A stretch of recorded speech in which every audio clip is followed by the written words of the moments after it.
Mahima Singh, respond to this. The overwhelming support, 66% saying even if they do it for 2024, we support it. 61% of overall respondents saying this is beneficial for India. So in the court of public opinion, the one nation, one election argument is something that you seem to be losing. Before I respond to this, I hope you will allow me to complete my previous thought, Rahul, because I was talking about human rights and I was doing so with utmost responsibility. And when I say that it is a sabotage of human rights, it is a sabotage of liberties of the citizens of India. It is a sabotage of the most important freedom, that's freedom of expression.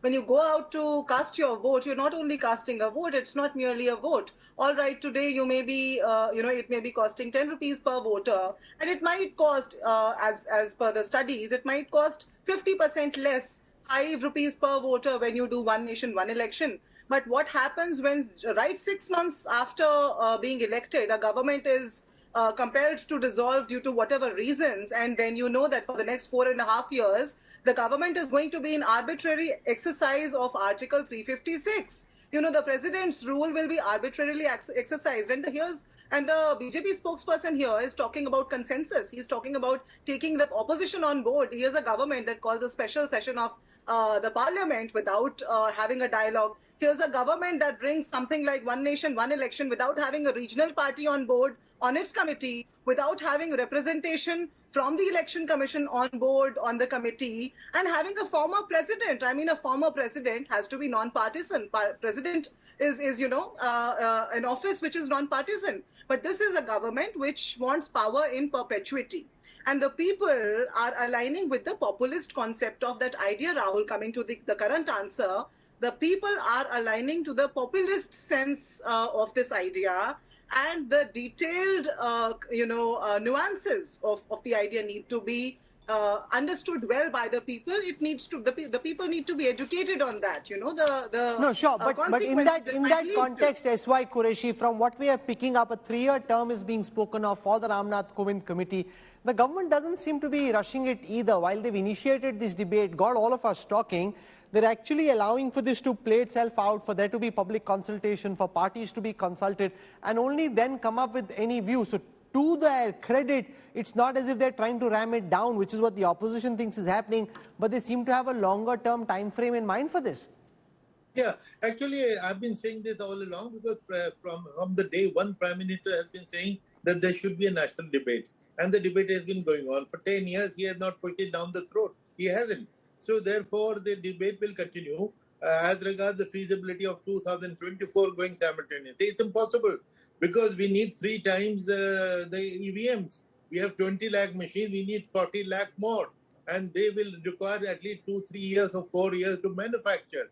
Because right now, we recycle the machine. We use them in Lok Sabha, erase the data, we take them to the state and use the same machine. But if all 3 elections are taking place at the same time, we need 3 machines physically. So we need 3 times the machine. For this reason alone, in the near future, for the next 1 year or 2, it's impossible.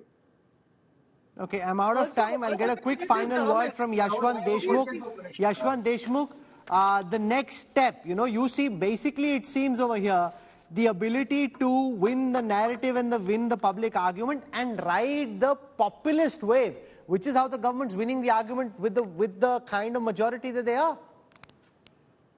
I think if the idea is to debate, then I think we are debating the pros and cons, and through these debates only the public makes up its mind.